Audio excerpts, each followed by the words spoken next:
So, we're going to start with Andrew Plenipotentiary, who is here representing Global Partners Digital and the European Council of Foreign Relations.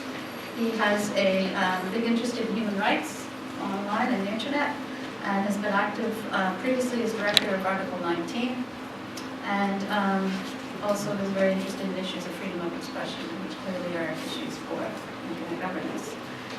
Secondly, we have Martin Boyle, who is a nominate and a member of the International Coordination Group for the transition of the IANA oversight, which is a big issue, as many of you will know.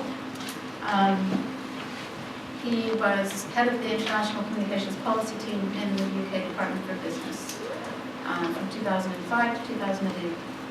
And lastly, but certainly not to be forgotten, is Malcolm Putty, who is head of public affairs from Links, the London Internet Exchange. And he has a wide range of issues, including at one time being president of all European ISPs, I think, and also a big interest. Yeah, and also has a big interest in issues like child internet safety. So I think we should just kick off. And Andrew, if you'd like to go first. Thanks very much, Robin. And thanks for the invitation to come here and talk today.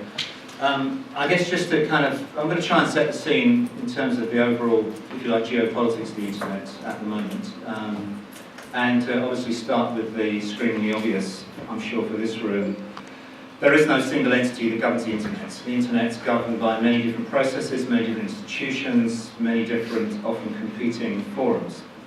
And I suppose the key institutions in some ways are represented in this room: the ICANN, the national domain name organisations, the internet exchange points, the engineering bodies like ISOC-e or the IETF. But those bodies are really concerned with the effective working of the internet, its functionality. They are, in my mind, car mechanics. Their job is to get the thing on the road, keep the car running. They don't care who drives it, they don't care to smash it up, they don't care about the policy environment so much. What they really care about is keeping the show on the road. And their governance is multi-stakeholder, in that governments are part of it, civil society is part of it, engineers are part of it, academics are part of it, civil society groups are part of it. So it's normative, so that it doesn't set rules. ICANN can't make us do anything.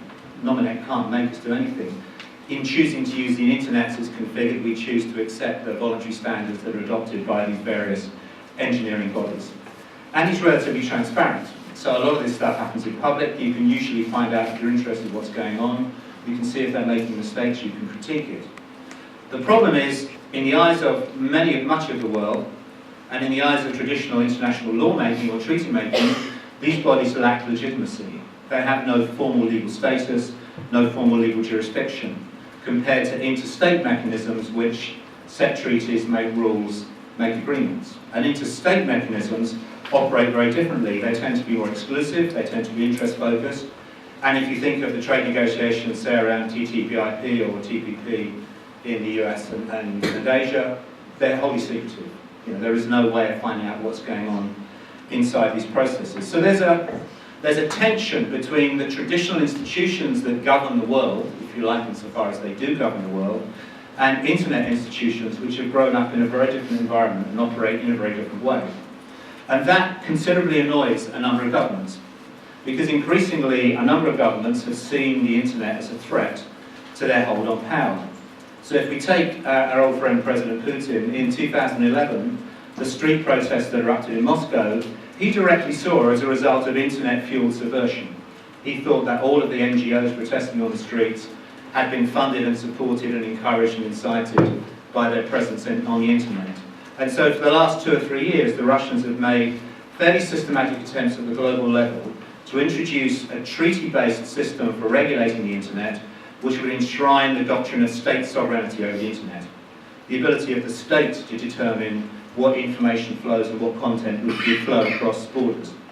And in the absence of such a treaty, just last month they floated the idea of cutting off the entire internet from Russia by seizing all the, or I think nationalising all the internet exchange points, taking control of them. So they could just turn the Russian internet into an intranet at the turn of a switch. So that push, and it's not just Russia, there are a number of governments, the Indians have floated a proposal to have a kind of human rights council type body growing out of the UNGA, which would be responsible for setting all internet-related policy.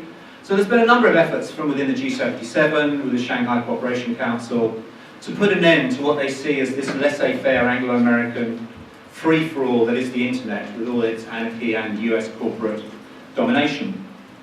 But it's fairly obvious, I think, to anyone that any attempt to create a single overarching body, whether it's attempted at the ITU, meeting in its plenipotentiary, I think this week for the next 2 or 3 weeks, and my colleagues here will be attending that meeting, whether it's there or coming out of the UNGA, maybe in a resolution or discussion of internet governance next year, it's going to founder on 2 big rocks. Firstly, geopolitical tensions. There's no way the United States and its European allies will allow there to be a treaty body that determines internet policy globally. And because the US and Europe controls the majority, or their legal jurisdictions control the majority of the principal companies, the infrastructure and social media companies, that's likely to be a very powerful weapon. So when the ITU was moving into ITU regulation in a conference at Dubai a couple of years ago, the US basically said, you do this, we're out, we're leaving the ITU, we're not being part of it anymore, which will obviously be catastrophic for the future of the ITU. So there's a geopolitical, the tensions that are really now evident in any political issue globally are evident in internet policy, and the same geopolitics is being fought out. The second, I think, is in the very complexity of the internet itself. And there was a very interesting report 10 years ago by the International Law Commission, which is the UN's legal advisors, which said that no homogeneous hierarchical meta-system is realistically available within the international legal order, because issues have now become so complex, they will inevitably be fractioned into different spheres, and particular contradictions between those spheres would have to be resolved in practice. And John Ruggie just recently has commented in relation to a separate issue that trying to achieve an overarching international legal framework through a single treaty for any global policy issue is no longer a feasible task for the international community. So both on kind of legal grounds, technical grounds, political grounds, there isn't going to be a single internet body, in my opinion. The Brazilian government made a very valiant attempt to try and resolve these issues through a single process called Net Mundial, which happened in April this year. I guess people here will be familiar with it. I think for me there were 3 innovations. It was a multi-stakeholder event.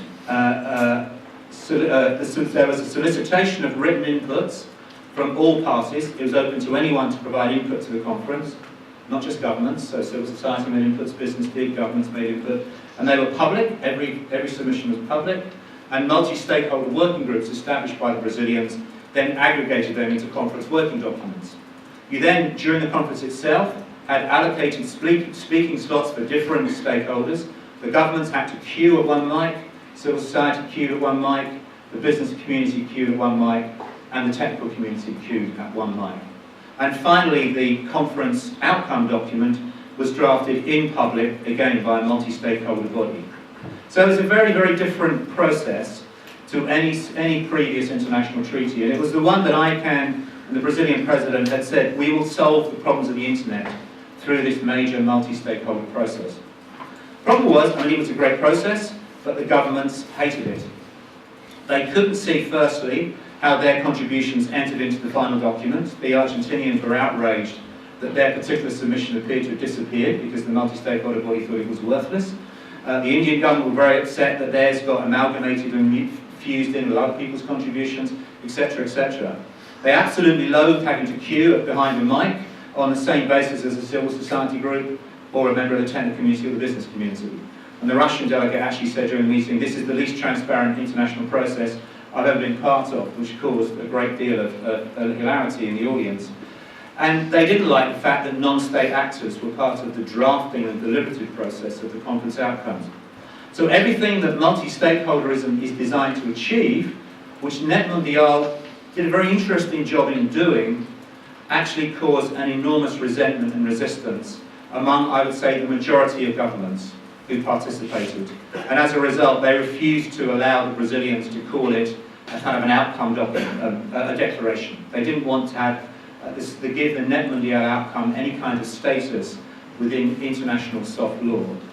So I don't think that attempt which was the last, I think, will be the last big attempt to create a single overarching multi-stakeholder framework, is likely to be repeated. Because I don't think there's any enthusiasm, even from democratic governments who quite like the Brazilian outcome, to actually repeat that exercise and that process.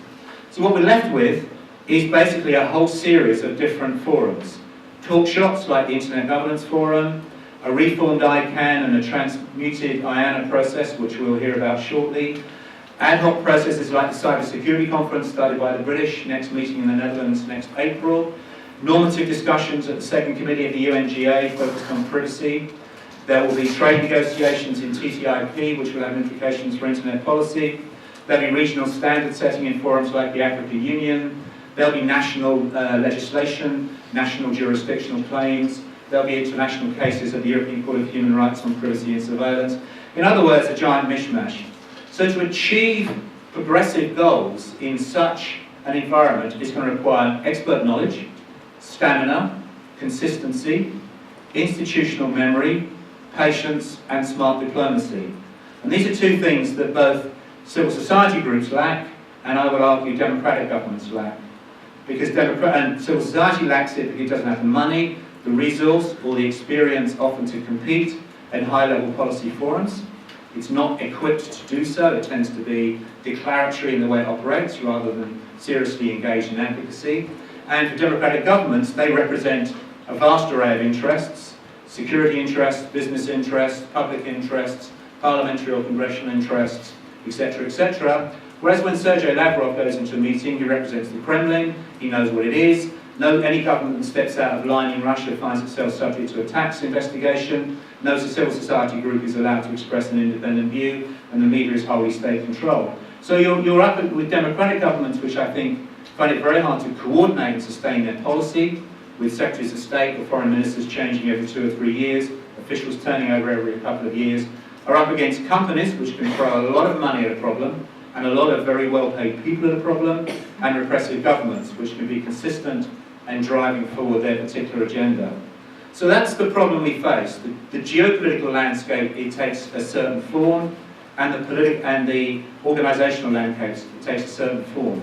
So if we don't want to have a single overarching treaty body for the internet, which is likely to be dominated by governments who want to institute or are comfortable with instituting state sovereignty over the internet, we have to find a more effective way of making multi-stakeholder working than the vast array of processes that now exist. At the moment, we counted 15 separate major international conferences between now and June next year dealing with different aspects of internet governance. That is not feasible for conventional public interest groups or even most democratic governments to cover in any serious way. And they have to cover all of them in case something bad slips through in just one of those forums. And so I don't think simply accepting the status quo, which is the position of some Western governments and some corporate interests, is also adequate, because there's a whole bunch of issues that have no real home. Where do you discuss cybersecurity in a genuinely open and plural environment? Where do we discuss the weaponization of cyberspace? Where do we have a serious discussion globally about privacy and surveillance policy? Where do we discuss seriously access and affordability for the developing world if there is no specific forum capable of acting and developing a policy framework for promoting access and affordability? And this is the world where China is promising 1 gig, high-speed internet, 1 gig per person in its cities in the next 5 years, 200 MEPs per person in provincial cities and 5 MEPs per person in a rural area. So countries are doing it themselves, but where does that leave the rest of the world that's being left out? And the big question remaining around multi-stakeholderism, which is the icon of internet governance to date, is what are the roles and responsibilities of governments, businesses and civil society? When I started looking at IG 5 years ago, the big question was we need to define roles and responsibilities of governments, businesses, civil society and other stakeholders. What did the outcome document from Net Mundial say? We need to define roles, responsibilities for government, civil society, business and other stakeholders. Unless we start defining those responsibilities and figuring out how this is going to work, sooner or later the internet is going to disintegrate and balkanize, a process that's already fast underway. Thank you, Andrew.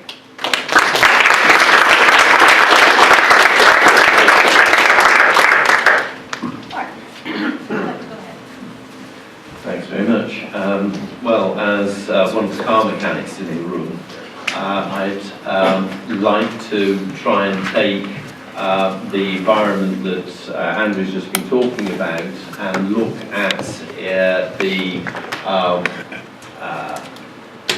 the approach on one particular aspect, and it's been a particular aspect of the internet that for quite a long time has been centre stage politically. I'm talking about the IANA function, which is the central authority for all the key identifiers that underpin the unique addressing system on the internet. And therefore, for a lot of people, it's seen as being the natural control point that you can get in there. Well, you're bound to be able to turn everything off, aren't you?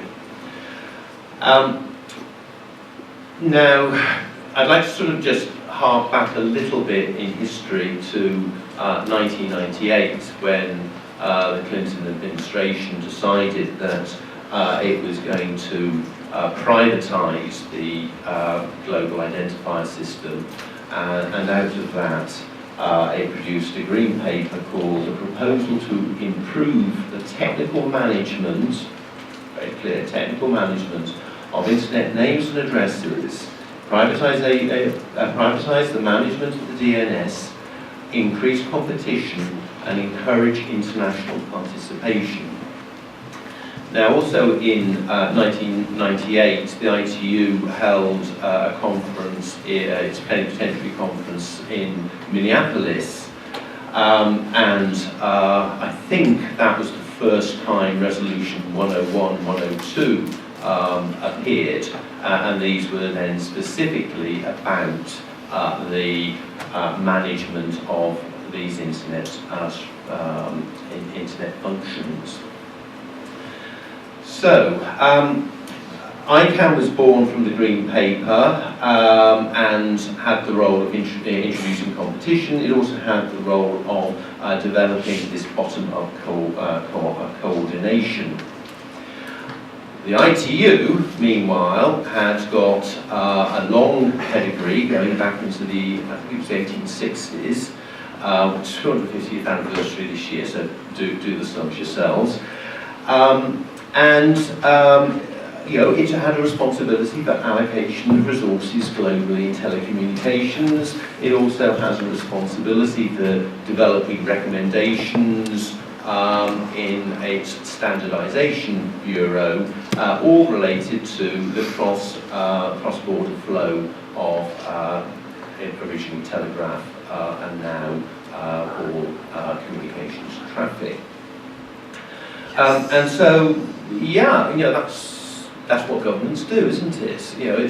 Is there wrong to make sure that these cross-border relationships are all done and agreed in a fair and transparent, no, I'll remove that word transparent, but a fair manner. In other words, they fight in darkened rooms. And out of all that conflict came the World Summit on the Information Society, which ran for a whole 3 years, 2003 to 2005. It was originally supposed to be about the digital divide, and actually very little was said about the digital divide. Almost everything that was said was about internet governance, and a very high proportion of that bit on the internet governance was related to the United States oversight of the IANA function and of ICANN, which ran the IANA function under contract to the United States government. Out of the WSIS Tunis agenda, paragraph 63 said, countries should not be involved in decisions regarding another country's country code top-level domain. The legitimate interests as expressed and defined by each country regarding decisions need to be respected and upheld. Several years later, enter a guy called Snowden Stage Right.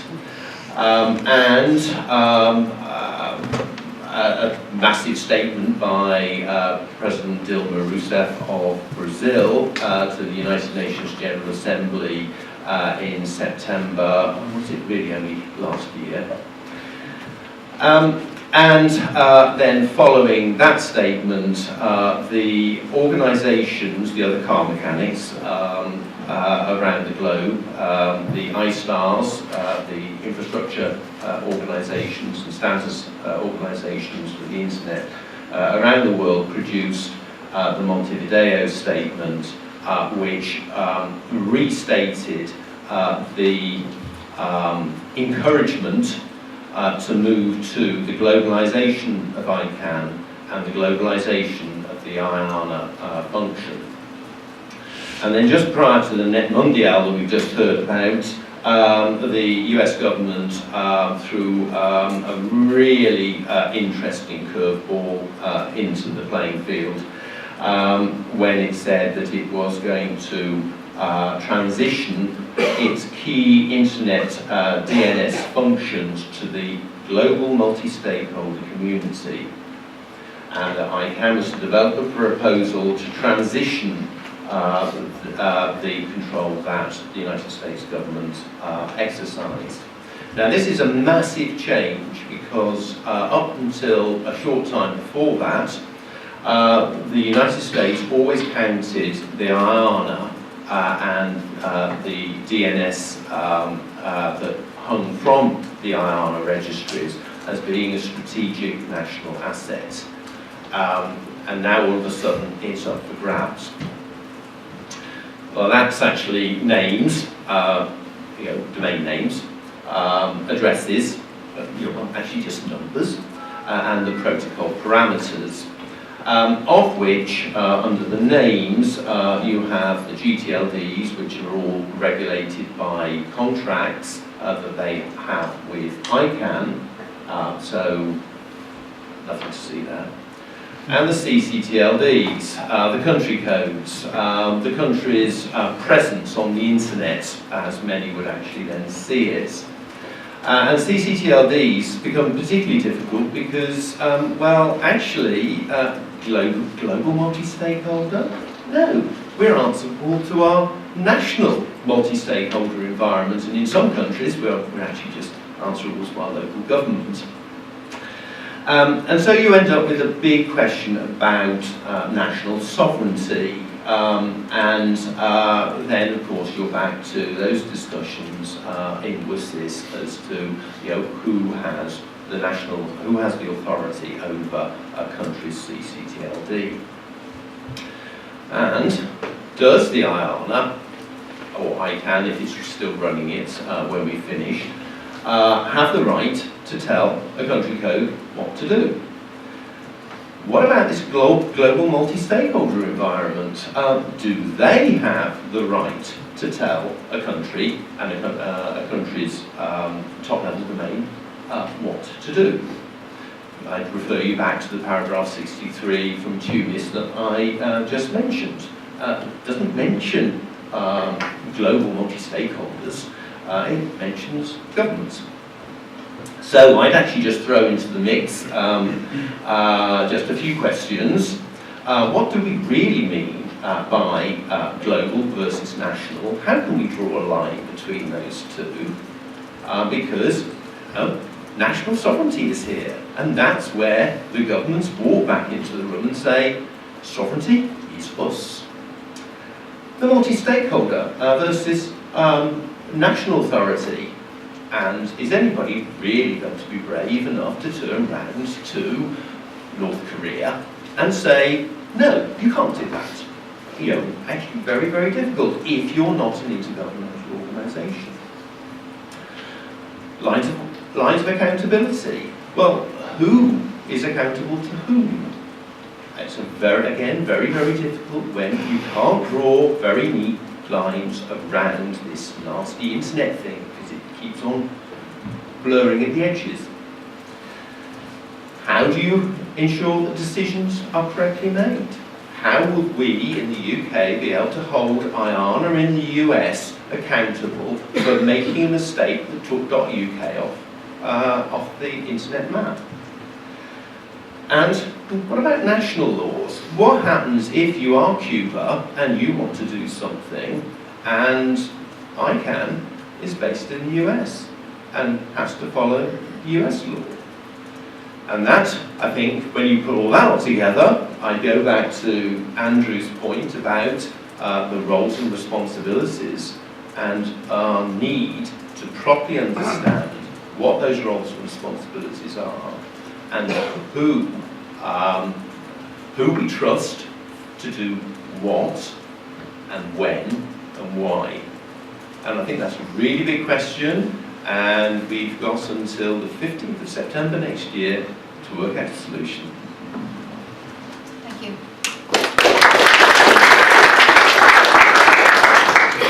You know the solution, Marvin? No, I don't. I certainly don't. And I should begin by saying I agree very much with the points that my two colleagues have put here so eloquently, which leaves me little to do other than to be deliberately provocative. And the first thing that I would draw, and Andrew touched on this, is the question of, I'll ask you to focus on the question of why does internet governance matter? Why is it so important? We've got two big things going on at the moment. We've got the ITU Plenipotentiary Conference coming up, and we've got the changes within ICANN, particularly the NTIA transition coming up. And they've generated lots of interest and lots of analysis, and an awful lot of pixels have been spilt over this. But why do we care so much? And it is, in its rawest and crudest form, about power. And it is about how the world is governed. Before Wiki, we had lots of lurid and apocalyptic reportage saying that the ITU is out to take over the internet, and if that happens, it'll destroy the internet and end freedom of speech. And when put in those terms, it's quite easy really to take that apart and say that this is too lurid, this is overstating, this is essentially campaigning advocacy that doesn't stand up to really the details of the processes of what's actually being done. And so, out of a sense of contrariness, I'm going to argue that basically that's right. It's not right because the details of what was said in those sorts of rather trivial journalistic pieces stands up to close scrutiny. It's right because when analysed on a longer scale about what's actually broadly going on here in the round, fundamentally we have a tussle for power over an area that is essentially unbounded, that is increasingly important, and if the power goes one way or another, will determine not just how so-called internet governance works, but how governance generally develops on an international level. So we've got, arguments between those that see, this is about a government take over the internet. We've also got people on the other side of the argument that think that their societies are being substantially undermined by the presence of the internet in their societies in an unregulated fashion that is undermining their governmental ability and responsibility to regulate their societies, and replacing it with a completely unregulated intervention of Western and principally American corporate interests. And more than that, more even than those corporate interests, the values and expectations that they bring with them. And the refusal to be regulated according to certain standards and values, and to impose certain regulatory norms that exist in many societies. And here we're talking about countries that often do not share, certainly, the values that underpin, say, the First Amendment, to take the more extreme point.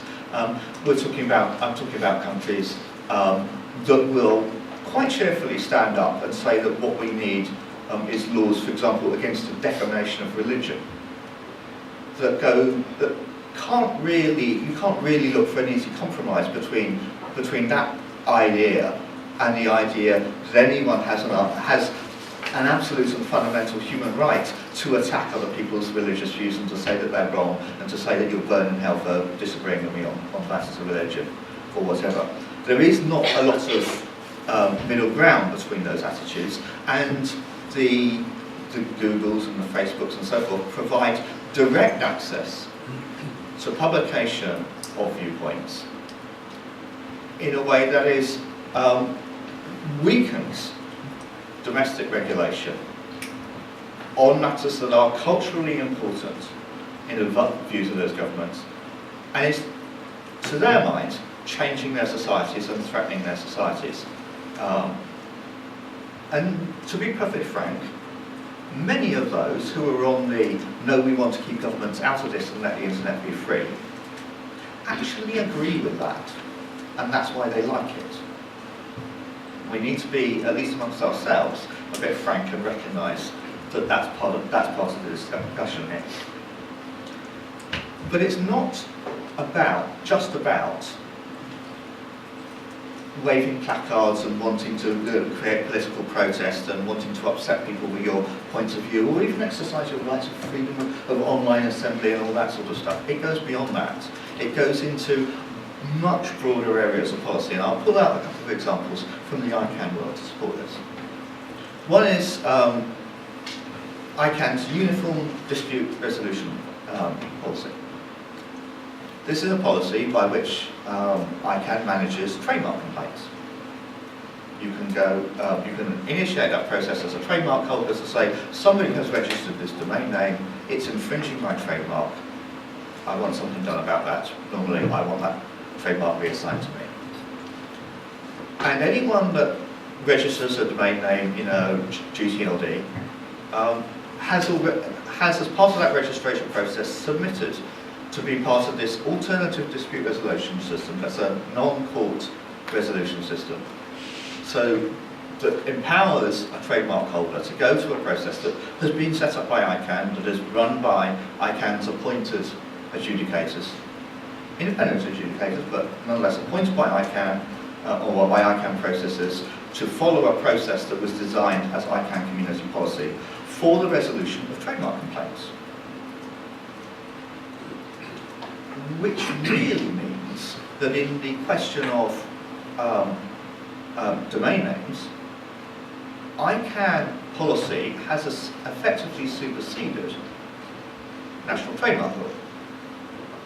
Now, that's not to say that a trademark holder can't go to court and raise a complaint against somebody for an infringement, but a registrant certainly can't go to court and say, this is a legitimate use of the trademark, even though it's not my trademark, so I want to be able to continue to have this, because they've signed away that right to ICANN to be subject to this ADR system.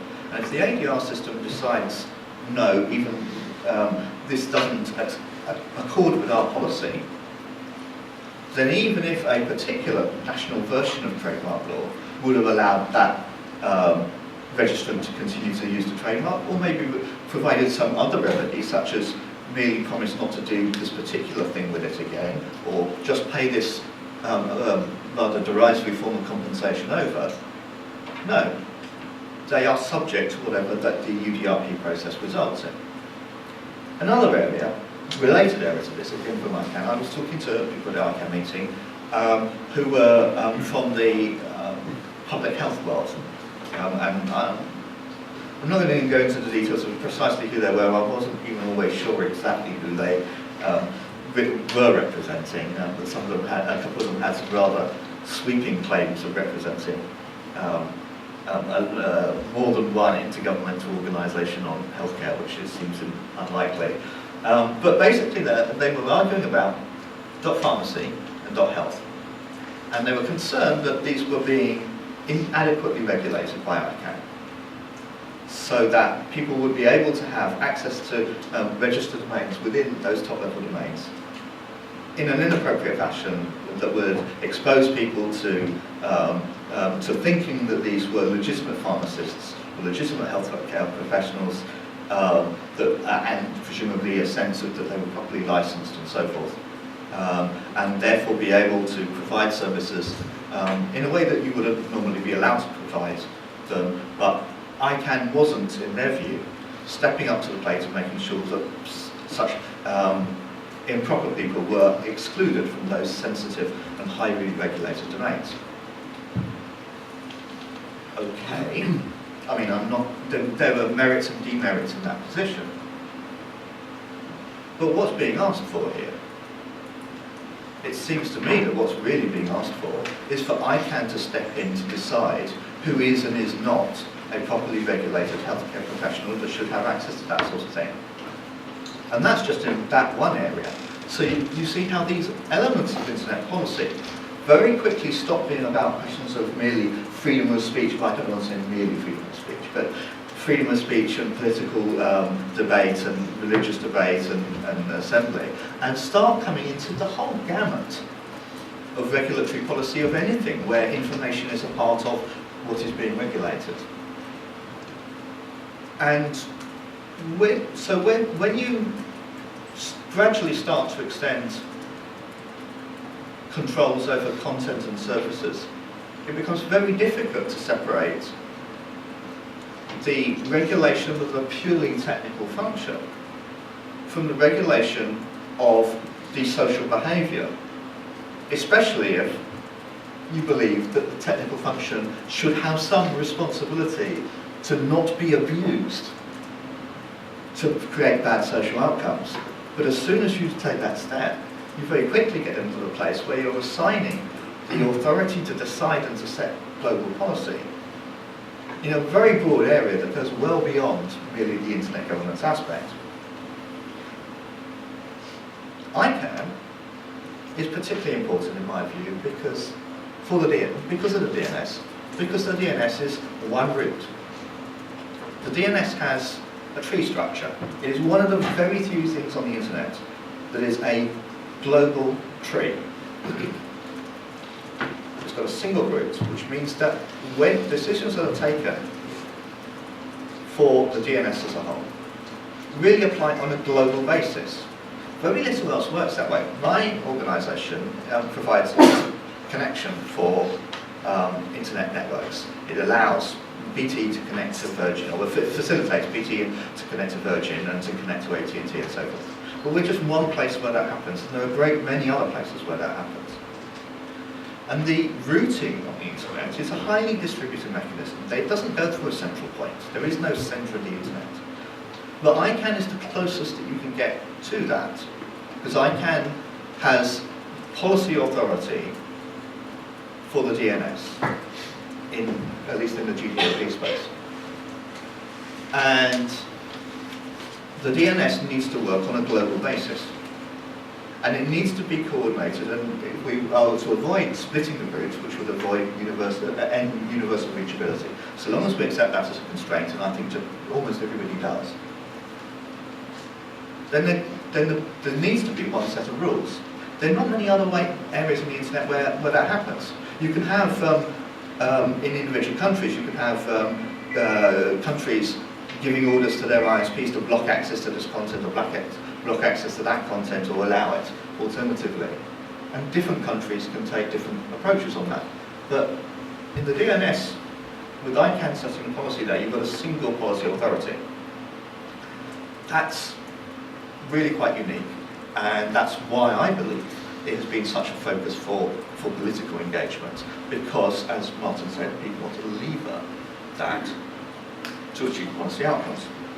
But the ITU is an alternative approach where you could seek to get a policy declaration for the world. Now, I agree with these gentlemen when they say that isn't going to happen overnight.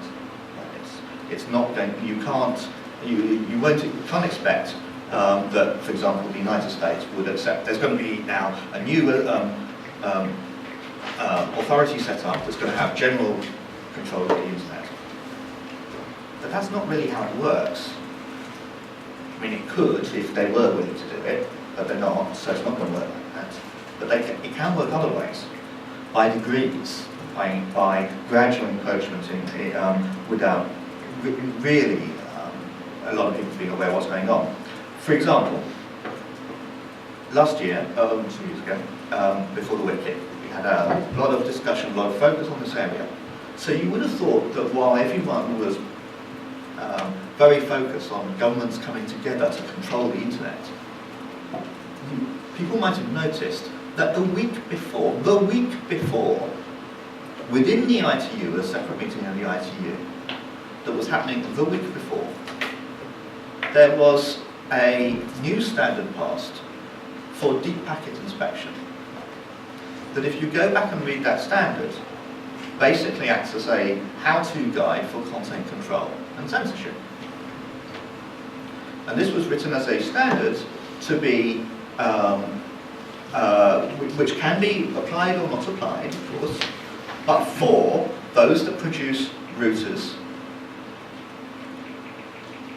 to be compliant with that standard, not so that you must apply this form of censorship, but just to make sure that all the equipment has got built in the capability to support that censorship should the national policy authority decide it.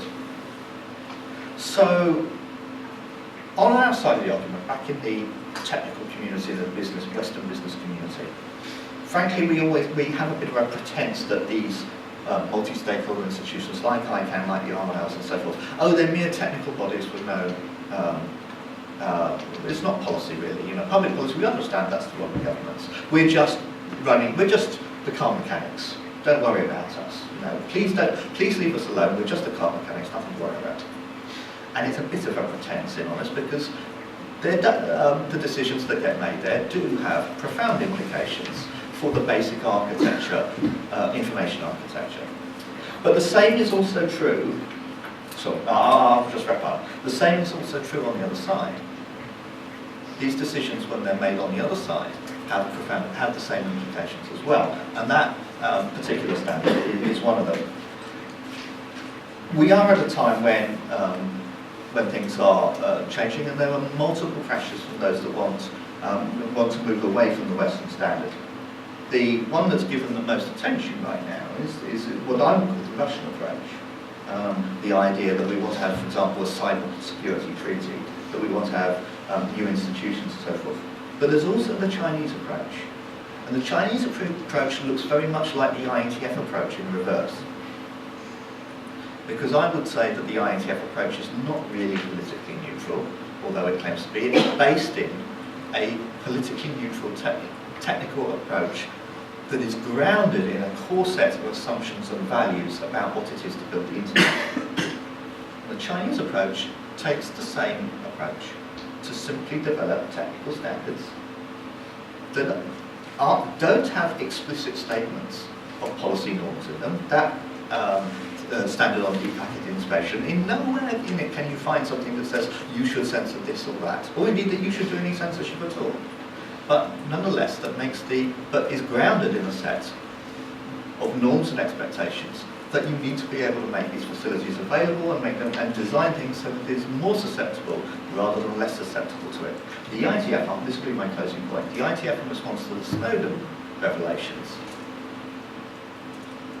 quickly achieved a consensus that global mass surveillance by governments was a breach of the security of the protocols that they were designing, and that while they did not consider that the IETF was capable of defeating mass surveillance, they did accept and adopt it as their purpose to devise protocols that were proof against that kind of surveillance to the extent that they were capable. That was the objective taken. That is not the sort of approach that you would expect certainly in an ITU-based standards process. I would expect it to be more, we believe that it is appropriate to devise protocols to make them susceptible to that surveillance in the national sovereign interests of the countries that are our member states. So these are not neutral policy choices, but even if they are expressed in neutral terms. We have, I would argue, certain standards and values, whether they are from the civil society side or whether they are the standards of liberal capitalism that certainly my corporate members would expect. There are other standards and values out there, and they're being fought over, and they're not just about the outcomes won't just have implications for the internet, but for the world at large. Thank you very much.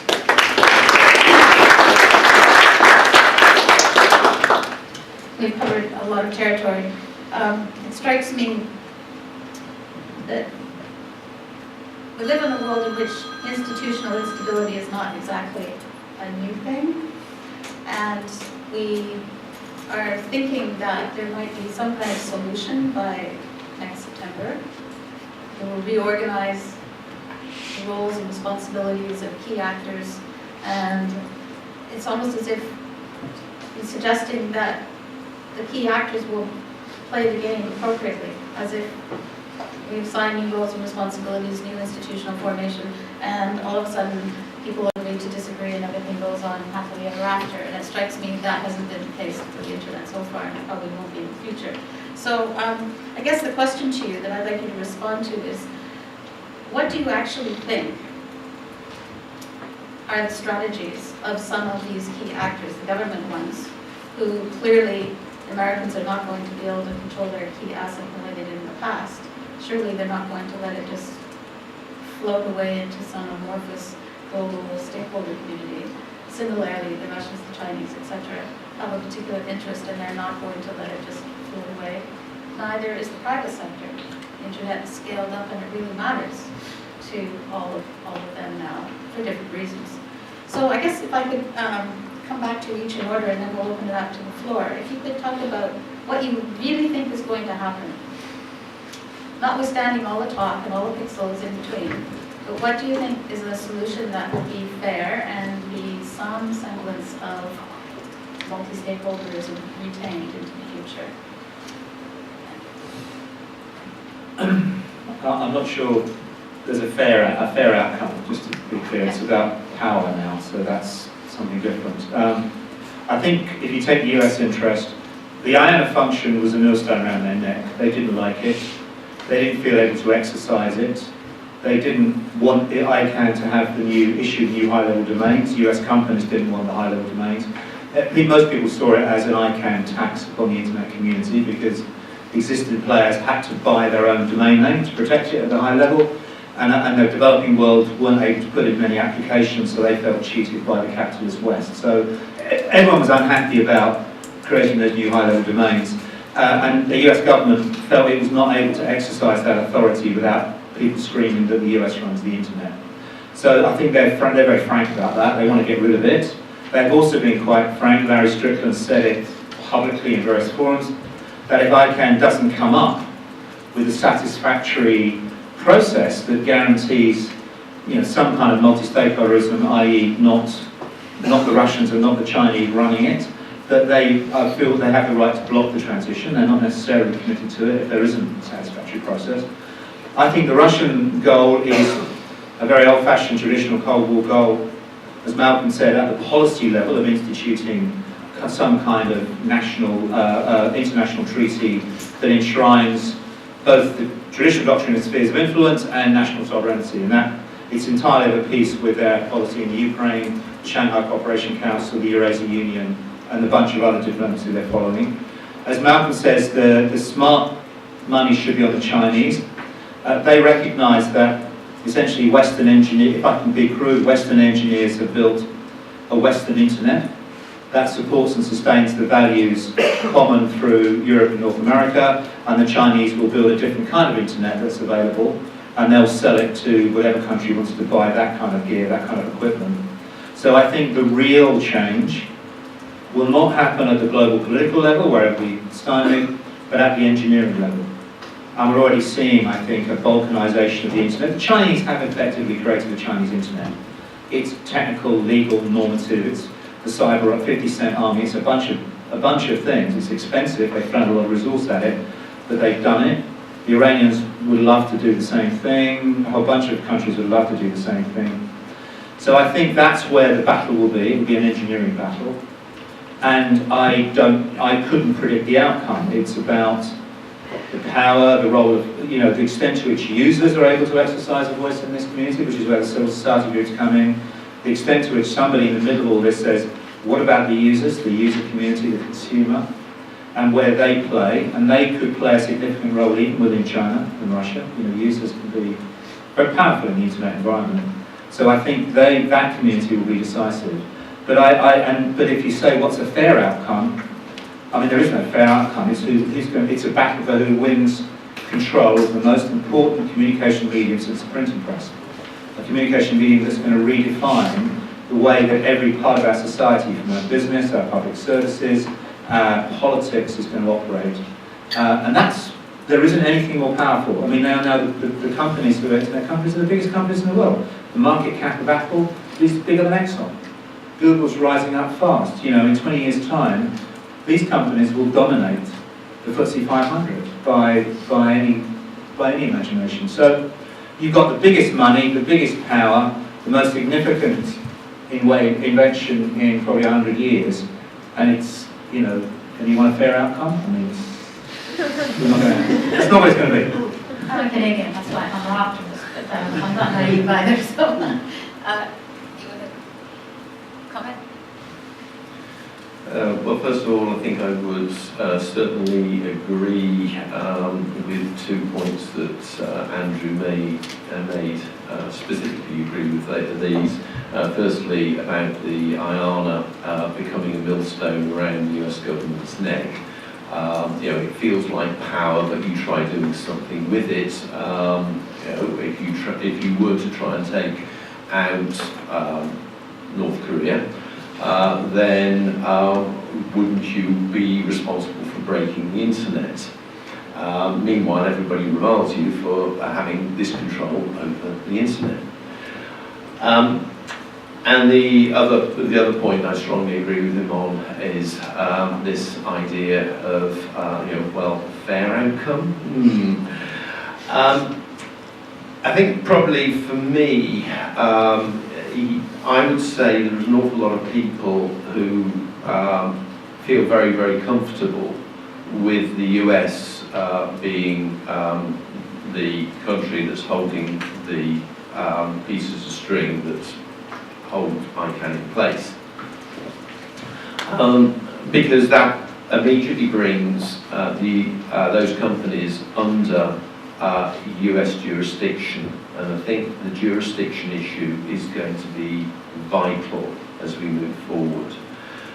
Because it's not just where you fight your court battles if something goes wrong. It might also mean whether the organisation that's just screwed you over has indemnity. One of the problems of international organisations very often is that they have got legal indemnity, so you can't do anything about it. And I think fitting in there, the US government's approach of backing the multi-stakeholder community is that it sees that sort of multi-stakeholder community as being the muggins who's standing in between the key pieces that you want to protect and those people who want to snatch it. Can the multi-stakeholder environment do this? What happens if it doesn't work?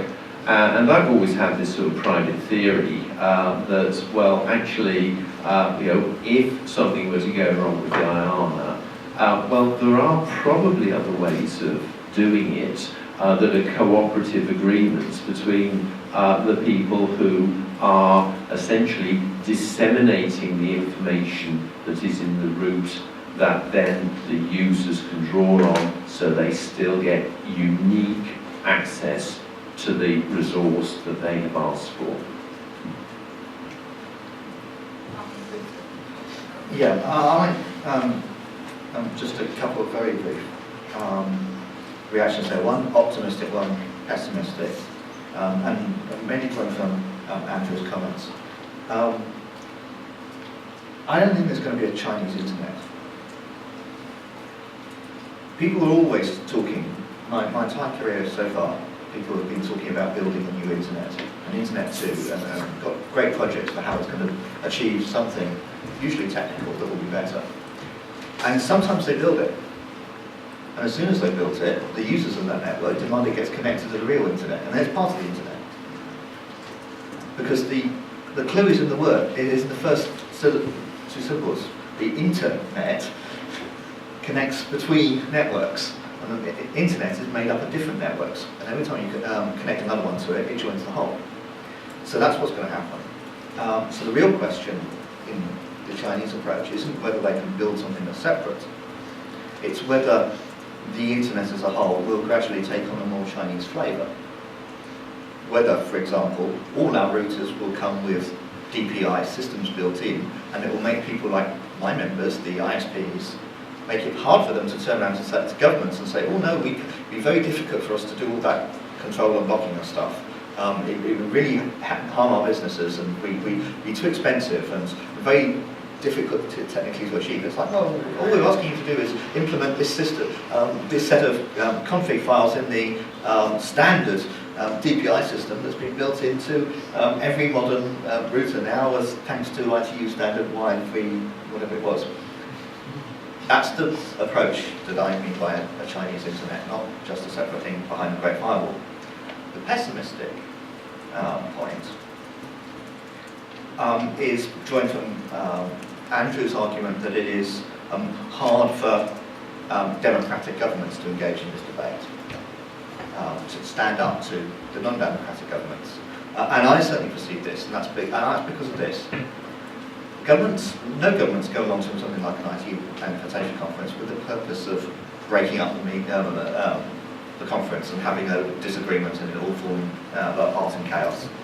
You go there to try and reach an agreement. And that puts the democratic governments as a systematic disadvantage, because they've got problems with the internet too. They're concerned about terrorism and paedophilia and fraud and all kinds of things, legitimate concerns. And so all the non-democratic governments have to do is find a way of showing the democratic governments that some progress could be made on the issues that we all have in common if you provide these mechanisms that will give us, together, the opportunity to work together to address them, which is about transferring more ability to control behaviour, actions and content into the hands of policy-making authority and escape the jurisdictional arbitrage that the international nature of the internet has created that has weakened that policy authority. And so, in that sense, I would say, democratic governments are compromised because they have the desire to uphold fundamental standards and values, but they also have the same desires to address specific policy challenges that non-democratic governments do. And they can't, in an international context like the ITU, insist on those challenges being addressed only in ways consistent with democratic norms and values, because you can write that in to the statement, or it should be done that way, but you don't actually have any practical mechanism for achieving it. Thank you. The floor is open. Philip. Philip Virgo. I don't think my other reason for agreeing very strongly with Malcolm's points, I found very good indeed. One of the reasons the Chinese don't want another internet is that 40% of us already access the internet through Chinese equipment. And for them to get to that position, they had to include within their switches all the NATO-mandated surveillance facilities.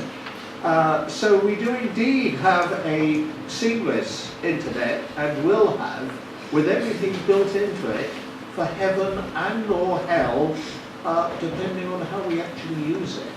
And my particular point is, my optimistic view is, we will not see any stitch-ups over the next year, and the muddle will continue ad infinitum. And that is also my pessimistic viewpoint.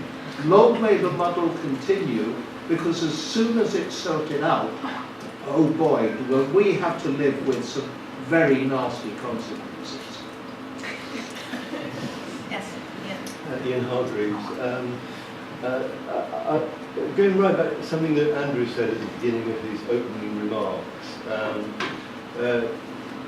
you, just the way you put it, lumped together America and Europe as being on the same side about all of this.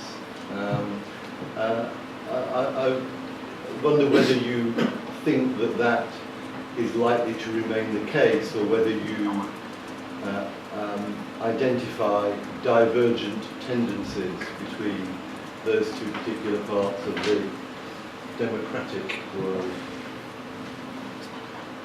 I think on some discrete issues, I mean, data protection and privacy is a very significant gulf between the US and Europe in core values, really. And I think there's no evidence that that gap's going to close on that issue. So there have been some European ideas about data localization. You know, some people have floated the idea of a European cloud, whereby European data would only be held within European jurisdictions rather than global jurisdictions. And I don't personally think that's likely to go anywhere. I mean, it's impossible to say, because I think once you politicise the architecture in that way, it causes a lot of problems, and there'll be massive corporate resistance. But that could happen. So I think within some discrete areas you could see some divergent policy interests, but on the broad IG issues, then going back, I think as Virgo said, probably the interest of the US and Europe to keep the current muddling on in a fairly inconclusive way, and actually let's not arrive at a destination, because if we arrive at a destination, it will be a place we didn't want to be. I think I don't see any real distinction between the governments that I see, and I work with Britain, Germany, Sweden, the Netherlands, one or two others in Europe and the US, and I see no distinction between them on that core issue.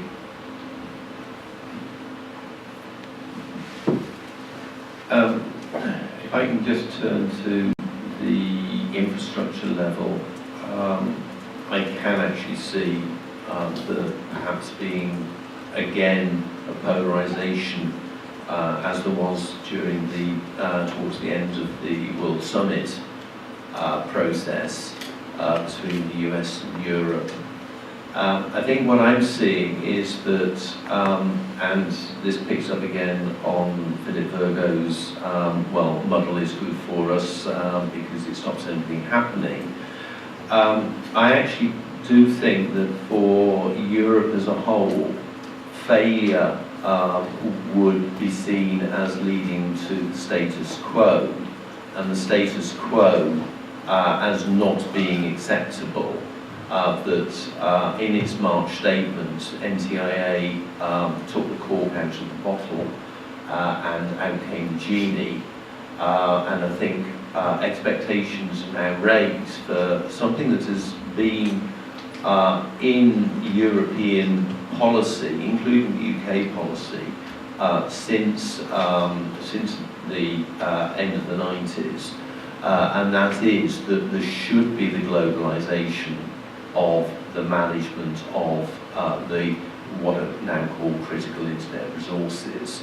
And I think sort of US turning around and saying, well, you haven't done what you were going to do, this is a failure, and therefore we'll carry on doing it, would provoke quite a strong reaction from Europe that here is a promise unfulfilled.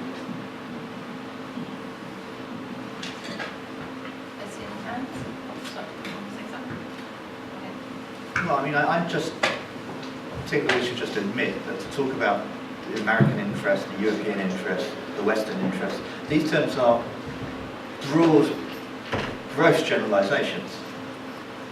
As you get into specific elements of the policy and the specific elements of the policy debate, you can easily unpick those and see divergences. But certainly in what I spoke about earlier, I was inviting you to take a sort of 20-year, 30-year view of the way that policy is developing generally, rather than the next year, how it's going to work, what the position is going to be on NTIA transition. If you take that long time frame view, I would say that there is much more in common between within Europe, for example, or between Europe and the United States, than there is with some of the for example, Arab states or Russia or China.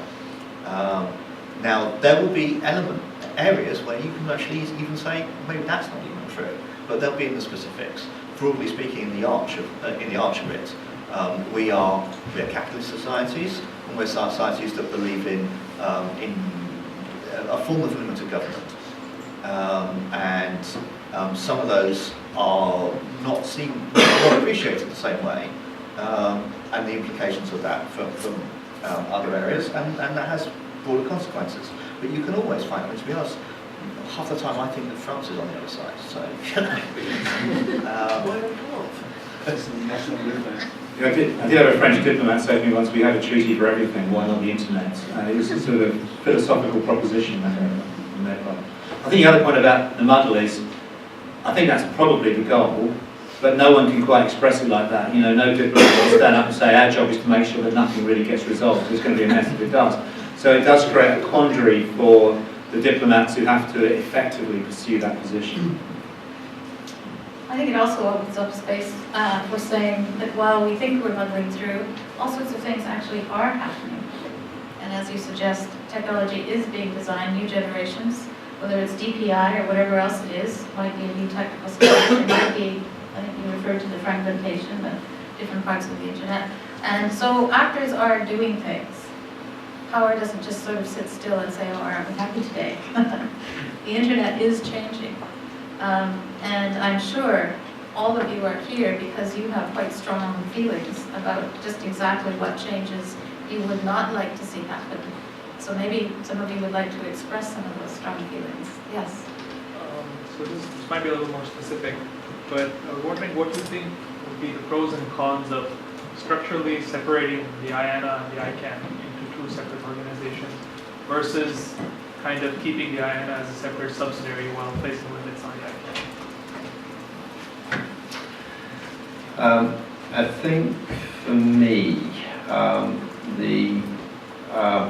and yes, you're right. You know, this is one of the big debates that people are currently skirting around on this. But I think for me, the transition has got to be based on a good basis of understanding of what it is you want to achieve. You know, and that includes safeguards against things going wrong, and it means making sure that you've got your accountability right. But it also means that you know, sort of day one of new code coming into power, it just doesn't fall flat on its face because somebody forgot to order the toner cartridges. And so, for me, the separating policy from operation is the fundamental thing. Whether you do that structurally or just functionally, and I'd say at the moment it's functionally separated, and then how do you reinforce that? Nobody who I've heard championing structural separation has yet convinced me that it solves a specific problem, but I'm ready to be convinced. I think in other worlds, we have seen functional separation being put in place and it working. And I'm pretty damn sure if I look carefully, I'd find a few cases where functional separation being put in place and it really made a mess of it. And I think we've really just got to try and work out, well, what are the safeguards you need to put behind it?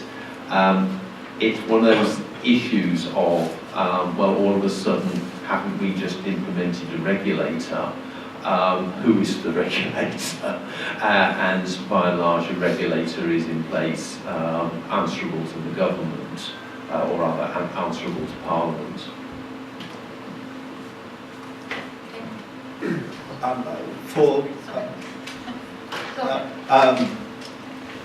There are three areas in names, numbers, and protocols.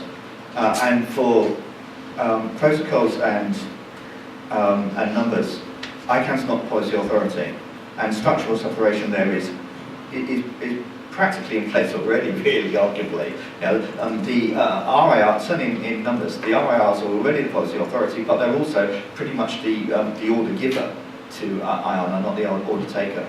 The NRO is already in place to do that. I think the practical consequences of that separation will be negligible. There is a possibility of a short-term political reaction if it's seen as splitting up and maybe a loss of confidence in ICANN being signalled or pretended to be signalled for political reasons and that. But the practical consequence in that area is negligible. In names, it's not quite the same. In names, ICANN is the policy authority, and that's the concern, whether it has sufficient accountability. And the reason to suggest structural separation is really being pushed to provide an alternative means, an additional means of accountability. Accountability to the policy-making process. Well, now you've got potentially two sources of authority to the IANA function. ICANN, which is vested with the policy authority, and whatever accountability mechanism you put over this structurally separated IANA, that's a recipe for confusion, not really great. One of the big conundrums with addressing the NTIA transition and putting in place the appropriate improvements and accountability needed to replace the US's stewardship role is how to achieve that accountability over that policy-making authority without creating infinite regression of authority. Damien Tanby, IIC Media Policy Project. I just want to come back to Philip Virgo's terrifying suggestion that muddle might be good as an academic, having an instinctive mistrust of muddles. But it's a bit cup half full and cup half empty, isn't it? Because we can think about where the muddle has got us. We can think about the fact that during this muddle there have been various kinds of standard setting which have been basically tooling for filtering, blocking and surveillance. I think we've heard of some examples of IANA and the ICANN function have slightly stayed outside of that.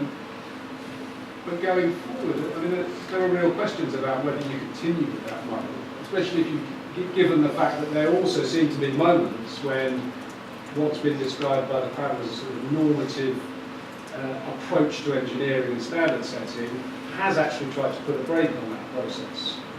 And I think for civil society groups and campaigners, there are questions about, the big questions which have divided them around whether to work through international organisations proper, or whether to stick with a multi-stakeholder process.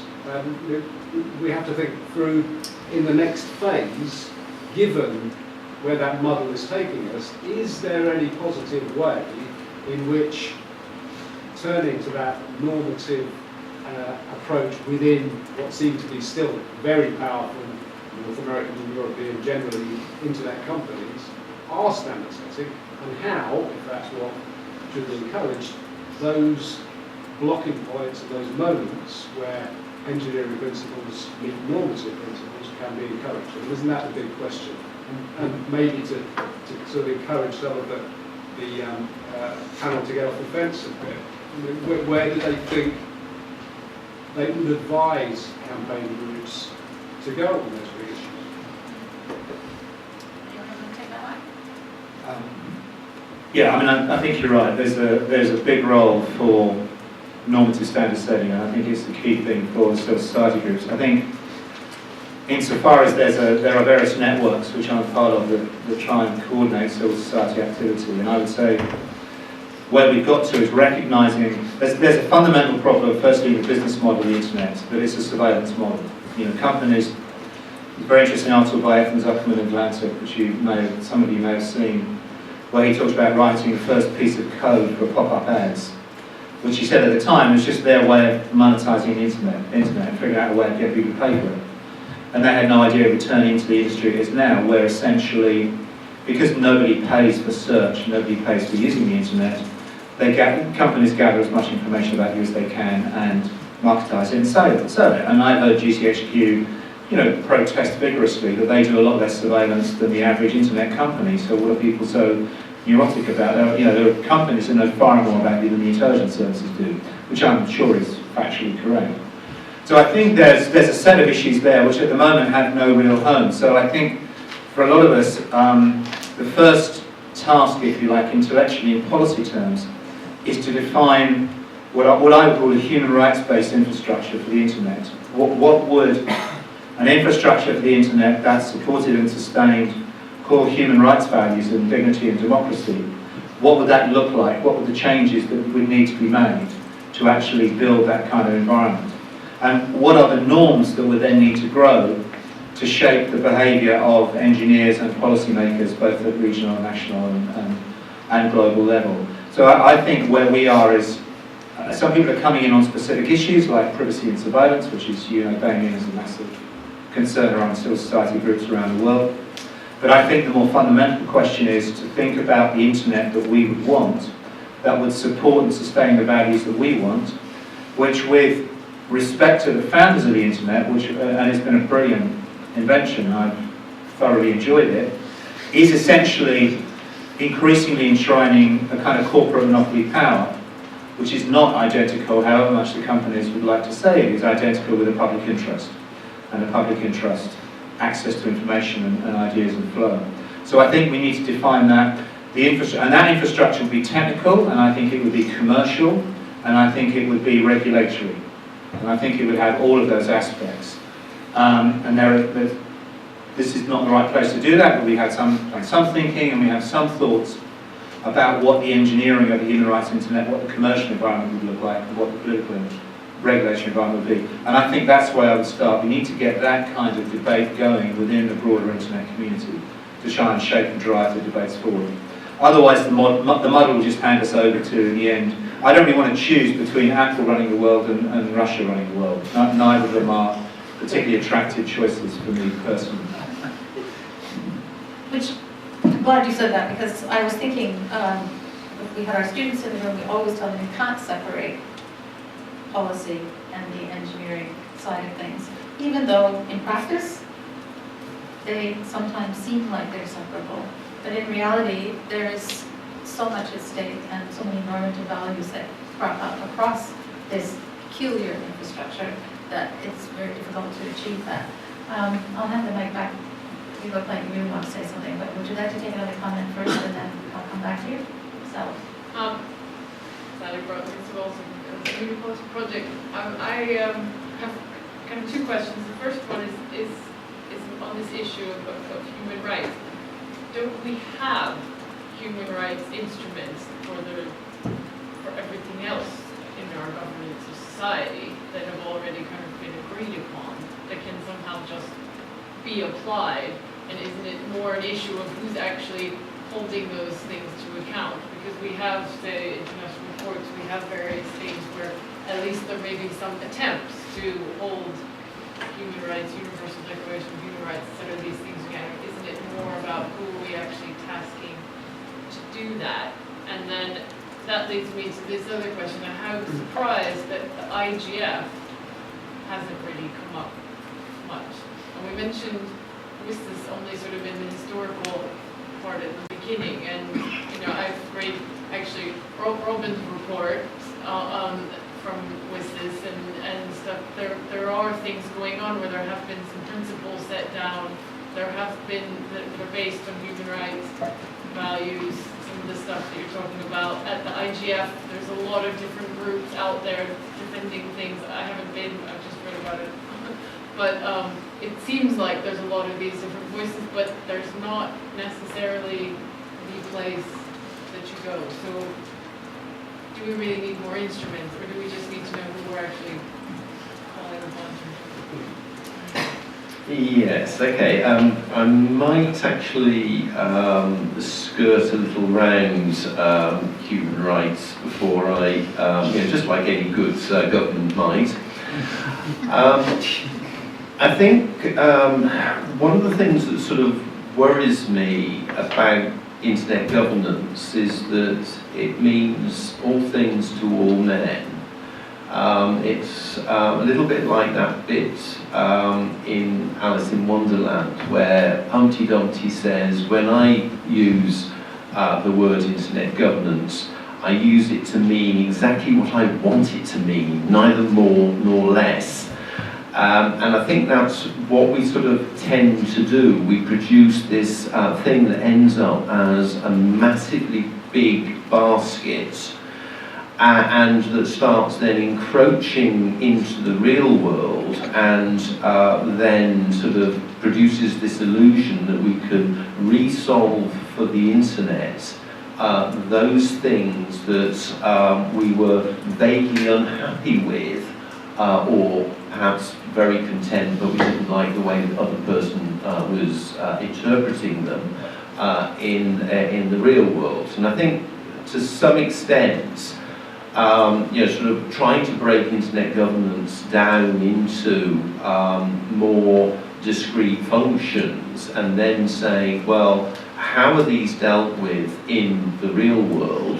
And now I sort of pick up on the human rights thing in particular, and saying, well, okay, now, do we really need to produce a whole new case law of human rights?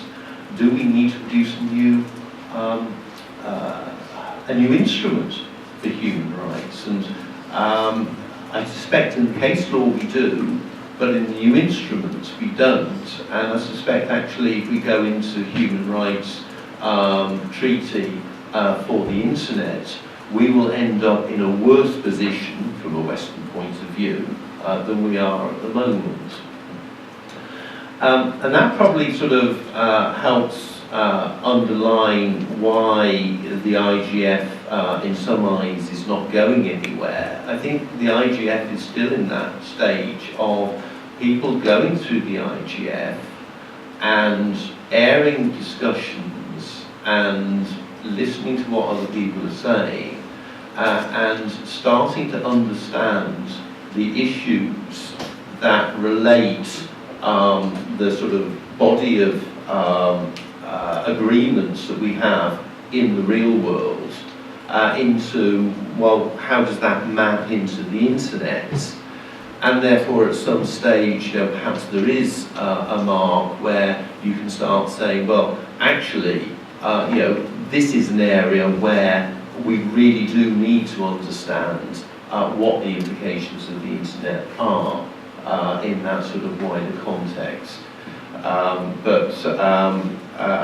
Going back to something that had me smirking when Andrew was talking about it, he said that the internet, he thoroughly enjoyed it.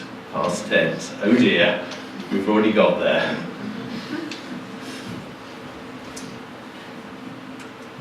Andrew, I don't get to disagree with you very often, but you just pushed one of my buttons, so I'll enjoy this. I want to completely reject any sense of moral equivalency between an internet run by Putin and an internet run by Apple. And I know you didn't really mean it that way. I know you didn't really mean it that way. But actually, when civil society is asserting its case, it often does come across that way, rather. And governments, or at least not just governments, but others who are not coming from your viewpoint, make use of that and manipulate that to focus away from genuine human rights abuses or genuine structural and structural problems in rights mechanisms and enforcement mechanisms and decision and dispute management mechanisms and justice mechanisms, to focus attention away from that and towards what are relatively trivial issues that ought to be addressed, but are relatively, we need to keep a sense of proportion about by the corporate world. At the end of the day, Google wants to sell me a better brand of coffee. Yeah, I mean, yes, it's scary how much data they've got about me, but at the end of the day, their evilness is limited. Yeah, if the worst that they're going to do is sell me a better brand of coffee, the government wants to take 40% of my income and it wants to inspect how I bring up my children to decide whether to take them away from me or not. Yeah, this is a completely different level, and that's why human rights laws are addressed. Human rights is addressed to controlling government power, not corporate power. Corporate power does exist and does need to be regulated, and it is a legitimate subject of discussion. But it is on a different level, and rightly so. When we are at a point, certainly in my opening words. I tried to convince you that we are at a point that is such a fundamental new development in terms of the way that policy is made on a global level with much less national and regional ability to set individual policies, but we are coming together the opportunity to have a much more globalized power where you don't get the opportunity to escape from it. These are what I would argue far more important area of focus for those that are concerned about the rights of citizens than some of the things that equal time is given to, and I'd be concerned about that. Now, I agree with everything Martin said about the need for, or lack of need for new human rights standards, but in terms of mechanisms to address how those rights are actually enjoyed and given effect to and protected from things that encroach on them, I think there's plenty to do. I mean, you know, I think that the people halfway up a mountain in what we might call Kurdistan would agree with us on that. Just to be clear, I want political choice and I want consumer choice. They're not of the same moral order, and I'm not suggesting they are. And I think I want both. You know, that seems to me totally reasonable. I think on the IGF, I think is like a political party conference in Britain. It's quite a lot of fun because you meet all your mates. You hang out in the bars and talk to each other. The main policy discussions are utterly pointless and boring because no one's going to listen to them. So the IGF is basically very good as a hangout, and I think fairly worthless as an instrument for driving policy. But I go every year, and my staff go because we like hanging out with people we know and do a lot of business on the margins, and that's what it is. I think, in terms of human rights, I think the standards do exist. I don't think we need new standards. I think it would be very dangerous to create new human rights for a technological platform. And I think that debate, which had run for a while, 10 years ago, is now dead. But I think the problem is the human rights movement doesn't really understand the internet. It's a 20th century movement run by hierarchically structured, paper-based organisations who have not adjusted to the modern world. And I know them and love them. I'm from the human rights movement, but I can tell you they don't get it at all. And so it needs to be, if you like, politely explained to them what a human rights architecture would look like. They would probably get it's about encryption, technically. They'd probably get it's about not having a kill switch. They wouldn't understand why you need multiple internet exchange points, for example, as part of a human rights architecture. You'd need to kind of explain that a little bit. At the same time, they wouldn't necessarily understand that you need a certain commercial environment. That actually having strong anti-monopoly legislation is quite a good thing. Having legislation that allows the entry of new entrants into the market and facilitates those entrants actually is consistent with human rights values. I mean, these things are not necessarily, because they're in the realm of commerce, not necessarily obvious to human rights people. So I think you're right that we don't need new standards, but there's a lot of work to do to explain what it means to apply human rights in this particular architecture and this particular commercial environment. I mean, we don't have a human rights architecture in the UK, which means I don't get the internet in Norfolk. You know, I can't get a good mobile signal in whole chunks of London. I get better 4G in Lagos than I do in the capital city of this country. That's because it's not been designed properly, and BT have had a bloody monopoly because useless government policies have handed the monopoly of the infrastructure over to British Telecom. Now, I think that's a human rights issue, and not that I have a human right to it, but I think it's ridiculous that there are people in this country who cannot access a basic piece of infrastructure when the government has set a policy we're digital by default. So government policies are digital by default, but there's a whole chunk of this country that can't access that digital platform. How is that consistent with human rights norms and values? It's not. There's a commercial failing in the heart of UK policy, which I think has a direct democratic and human rights consequence. So I won't bang on anymore, but I think a lot of work needs to be done to explain what we mean by applying human rights in the internet environment. With your permission, I am the chair, but I think I'll get carried away just for a second. It strikes me that if you cast your minds back to 25, 30 years ago, and we'd be having the same debate about the consequences of another technical infrastructure, which was the telecommunications infrastructure. And as soon as you started debating content and conduit, to use the sort of more North American expression, versus, you know, public interest and value in public service broadcasting versus whether or not anybody should interfere with this thing called CCIP architecture, you get this revving up, and the default seems to be, let's talk about process. Let's talk about how we can organize this institutionally. You're making a strong stand on particular values, but it seems to me that we've always been talking about these issues, and somehow we single out the internet because it's global, I suppose, but it wasn't telegraphy, it wasn't telecoms infrastructure. Because it's global, we say, it's difficult.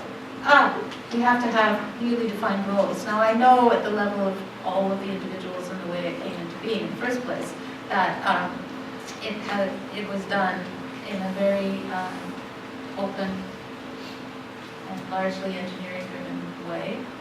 But that's not where we are today. Now we have this tension between content and conduit, and we're all struggling with what should be done. How do we get human rights, values respected, etc.? And it seems to me that if you sat in any setting and talked about technical aspects of a telecoms infrastructure, or indeed broadcasting, you have to explain to many, many of those people who were involved in developing it what was meant by human rights, what was meant by ethical conduct online, etc.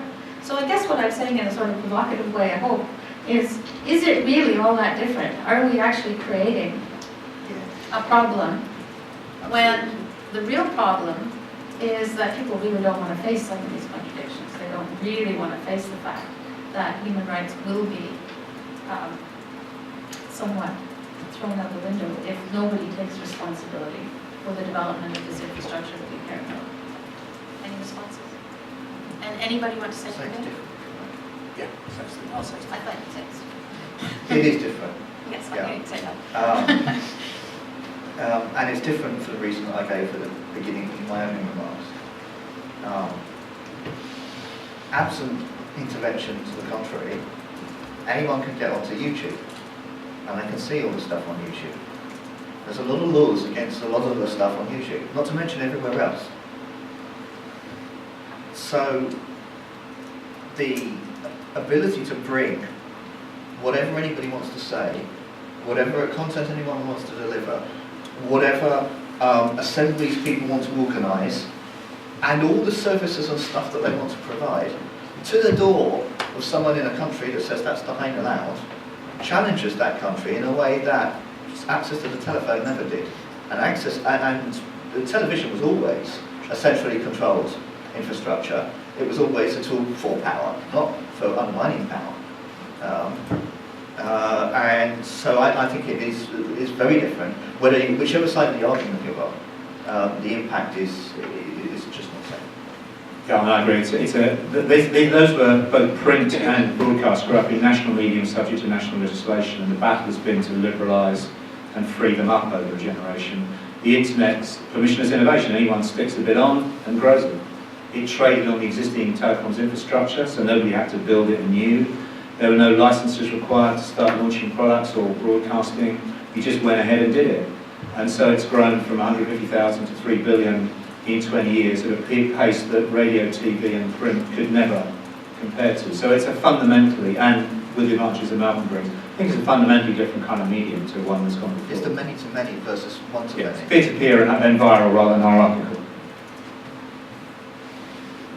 Yeah, I certainly wouldn't disagree with that. But I think there's something else that's happening and is possible because of the internet. And Malcolm referred to this early on in his intervention, and that is that the organisations, the businesses that run the internet, suddenly are seen by the government as being part of the infrastructure that can be used to impose the law. And so, yes, as a company, we do get approached by law enforcement agencies to take action. And most of the time, yes, there is something criminal going on. The criminal, you don't know who he is, you don't know where he is, you don't even know necessarily who the victims are, and yet you're being asked to do something about it. So you start being into a bit of a quandary.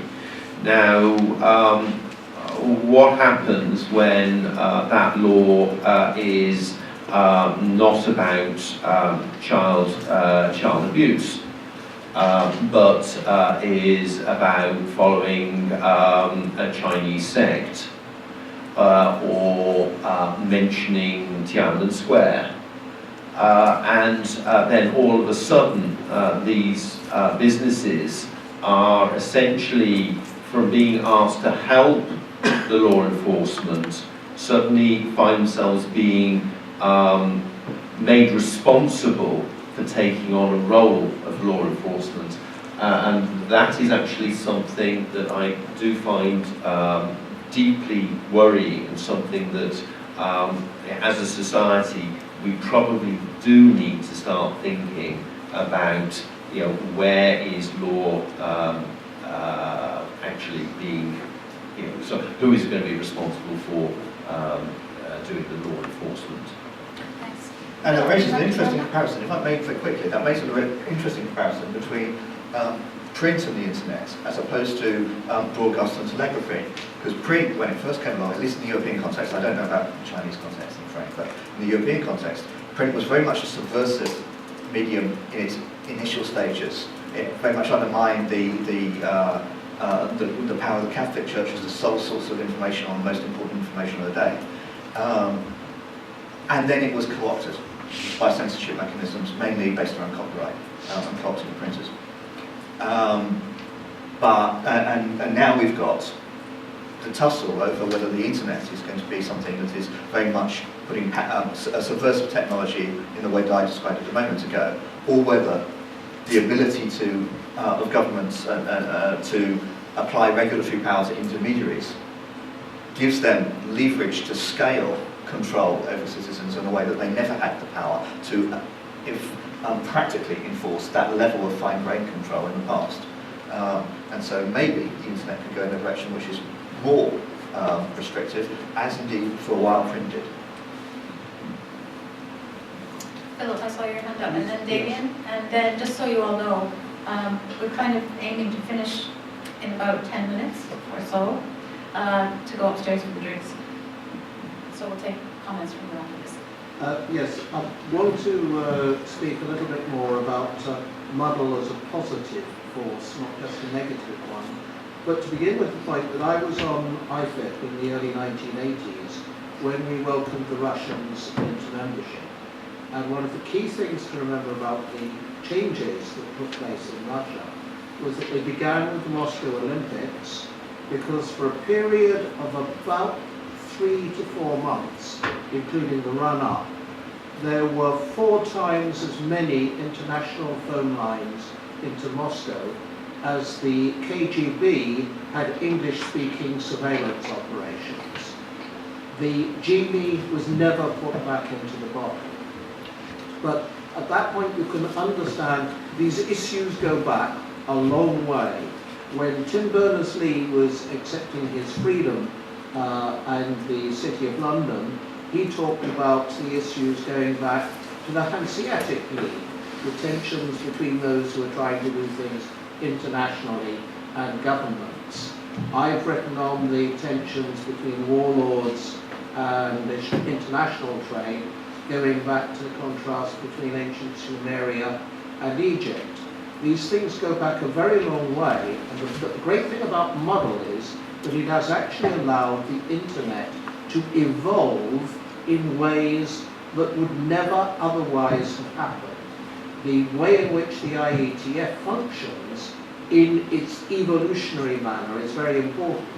And one of the evolutions that's going on at the moment, which I find quite intriguing, with regard to data protection, virtually all of the data protection legislations we've got actually limit the ability of us to sue for damages under tort. We've actually got to prove expenses. The lawyers are now in the process of finding ways round this so that you don't have to prove damages. You can get £500, £600, £750, maybe a couple of grand for distress if your privacy has been invaded. Now, the insurance companies are currently looking at this for the implications for class actions against somebody who has a data breach loss. Now, that's going to lead to a whole set of evolutions in attitudes on the part of service providers. And my great concern is that if we do try and sort out, and we know what we want, we may fall victim to that great Chinese curse of may you get what you asked for. The more the internet is available to evolve, and evolve in ways that we can't actually predict, I think the better. But then it's actually incumbent on us to try and ensure it evolves in the way that we would like to see it evolve. Is the paradox there? Yes, absolutely. Damien, and then we'll take one of our comments.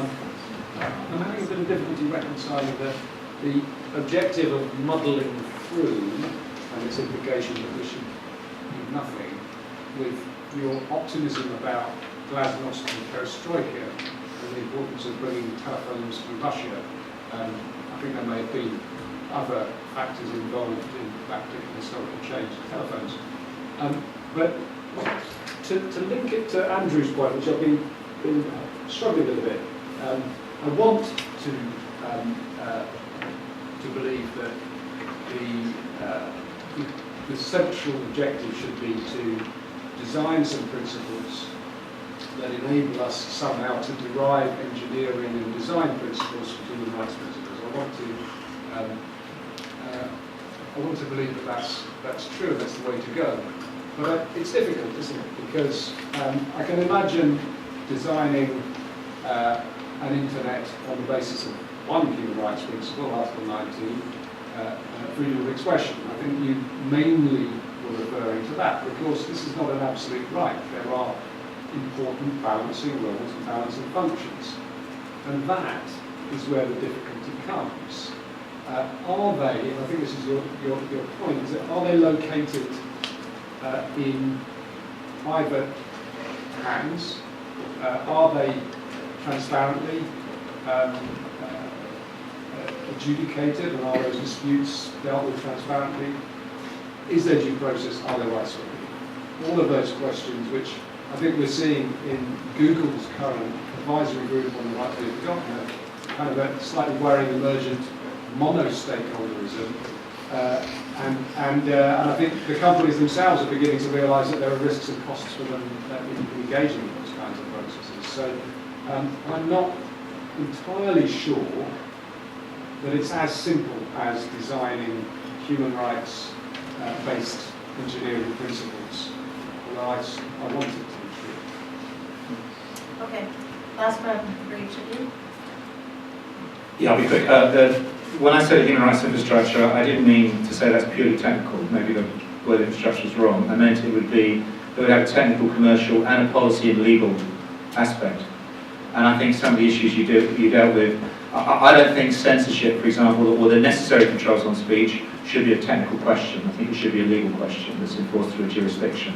And there shouldn't be an automatic algorithm that decides this speech violates this norm. And therefore, algorithmically, with no interference from with no due process, that decision's made. I don't think it should be a commercial decision by a company that just decides, well, we think this is a bit dodgy, so let's take it down and prohibit someone from seeing it. I think there should be a proper due process when speech is being restricted. So maybe I did not explain myself properly. For me, a human rights infrastructure has that technical, commercial, and legal and political dimension to it, and they intertwine.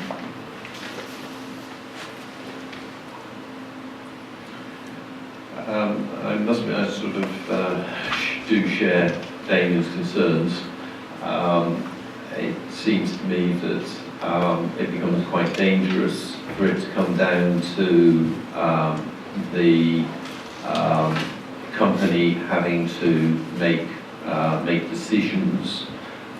Much of the information that it needs to make the decisions it won't have access to. And essentially it puts the organisations into a heads the government wins, tails the business loses scenario.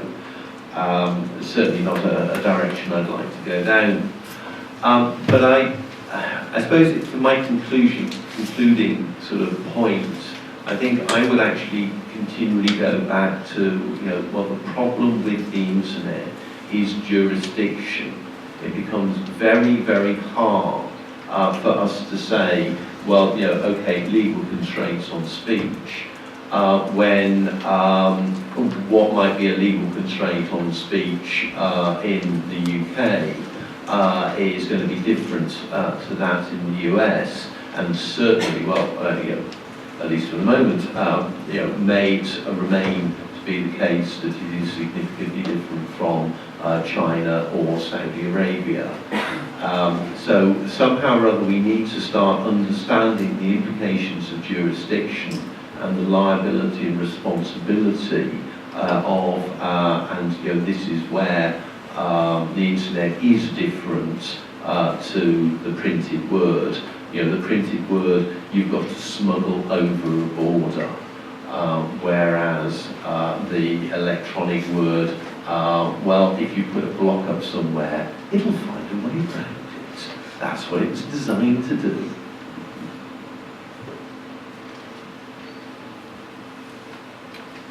Yeah, I agree. Ultimately, it is the jurisdiction thing. In answer to your comments about whether it's really different, that was really the essence of the answer I gave. Jurisdictional arbitrage is a real challenge to government regulation, both that we would like to support and that we have less respect for. And it's not just about speech. If I am a shopkeeper in the UK or a supermarket or something that is selling lockets, third pastels, should I be allowed to send them out to somebody in another country that has bought them on my site? Or should I be required to take responsibility for checking whether or not they're allowed to buy them from me? Why should I be responsible for doing that for the benefit of some other country and some other government to whom I owe no duty? But if you say I don't have any such responsibility, then my presence and willingness to do that is actively undermining what's a perfectly legitimate piece of regulation of potentially hazardous substances on the part of that country. These are not easy questions. And I use that example, even if it's a rather trivial made-up one, to show that this isn't just about speech.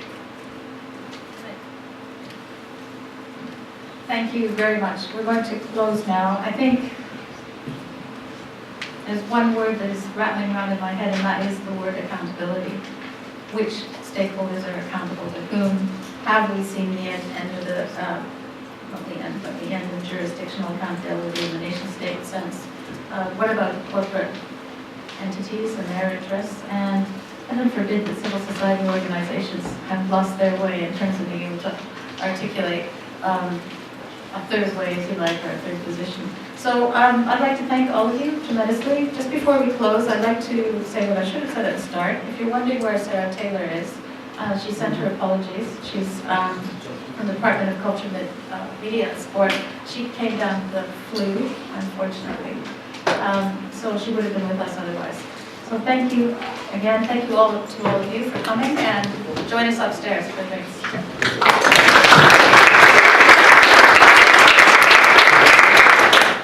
Thank you. Just a couple of words. We've recorded, we missed a little bit of the beginning, but we recorded all of the proceeds. We had between 25 and 30 people watching this remotely from around the world, so it's been quite well followed. And the recordings will be available, or at least the link to the recordings will be available on the ISOC England website, which is isoc-e.org. I think that's the one question, yeah. So isoc-e.org. So thanks very much, thanks to everyone, and thanks of course to Jean-Jacques Sayed, the IIC, and to London School of Economics for making this available.